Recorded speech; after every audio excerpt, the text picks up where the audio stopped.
Baik, Bismillahirrahmanirrahim. Assalamualaikum warahmatullahi wabarakatuh. Nah, di sini saya akan menjelaskan tentang Hans Georg Gadamer, tentang tokoh hermeneutika serta pemikiran dan relevansi dalam Al-Quran.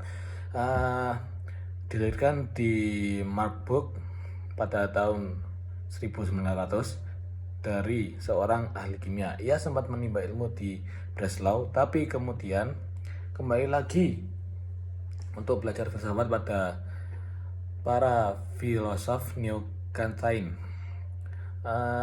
Pada umur 22 tahun, ia telah menyelesaikan disertasinya dan belajar filsafat kepada Martin Heidegger. Yang pemikiran Heidegger ini sangat mempengaruhi Gadamer. Pada 1929, ia menyelesaikan habilitation penelitian pasca doktor untuk menjadi profesor. Ia termasuk anti-Nazisme. Karena itu pada masa Hitler ia tidak mendapatkan posisi penting. Pada 1949 ia pindah ke Heidelberg dan pengabdiannya dirinya di kota ini hingga meninggal. Salah satu karyanya itu Wetter and Methode, merupakan buku yang sangat berpengaruh di dunia barat. Teorinya dalam bukunya memuat pokok pemikiran tentang hermeneutika filosofis yang tidak hanya berkaitan dengan teks alam tapi juga seluruh objek sosial dan humaniora.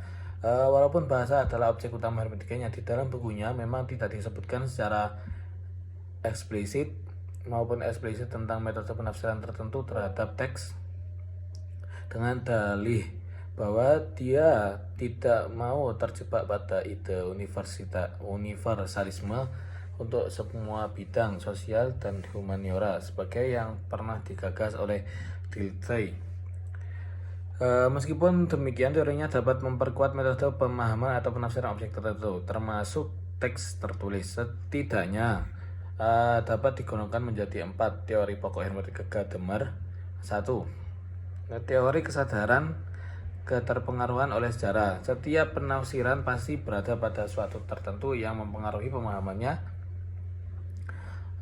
terhadap teks atau disebut dengan sejarah efektif. Yang kedua yaitu teori pra-pemahaman. Dalam hal ini yang dimaksud adalah posisi awal penafsiran yang sudah harus ada, yang meliputi tradisi di mana seorang penafsir ada dan juga prejudis atau pemikiran awal yang terbentuk dari tradisi tersebut. Yang ketiga yaitu teori asimilasi horizon. Saat menafsirkan harus menyadari bahwa ada 2 horizon, cakrawala pengetahuan atau horizon dalam teks, serta cakrawala pemahaman atau horizon membaca. Yang keempat yaitu teori aplikasi. Setelah mendapatkan makna objektif dari prinsip ketiga, maka selanjutnya adalah penerapan pesan-pesan yang tergantung di dalam teks dalam kehidupan sehari-hari. Refleksinya dalam aspek Al-Quran yaitu teori kesadaran sejarah dan teori pemahaman dan kehati-hatian dalam penafsiran Al-Quran. Melihat teori kesadaran sejarah dan teori pemahaman, bahwa dalam menafsirkan harus berhati-hati dan nggak boleh menafsirkan hanya karena pra-pemahaman yang terpengaruh oleh sejarah. Keduanya ini jelas sesuai dengan apa yang dipaparkan ulama ulumul Quran. Bahkan dalam menafsirkan dengan ra'i semata atau dugaan dilarang jika belum teruji kebenarannya, dan juga dilarang untuk menafsirkan Al-Quran jika penafsir belum menguasai ilmu yang terikat dengan ayat-ayat yang akan ditafsirkan. Terdapat 3 teori, yaitu teori asimetrik horizon Gadamer. Terdapat 2 horizon yang harus diperhatikan, horizon teks dan horizon pengarang. Horizon teks dicari terlebih dahulu dengan melihat apa yang ada di dalam teks serta apa yang melingkupi teks yang menghasilkan Weltanschauung yang nantinya akan digabung dengan horizon penafsiran dalam bentuk reaktualisasi penafsiran. Teori aplikasi digunakan Gadamer setelah seseorang menemukan makna dari teks yang muncul, kemudian dilakukan reaktualisasi dengan memperhatikan kesinambungan makna baru dengan makna asal dari sebuah teks.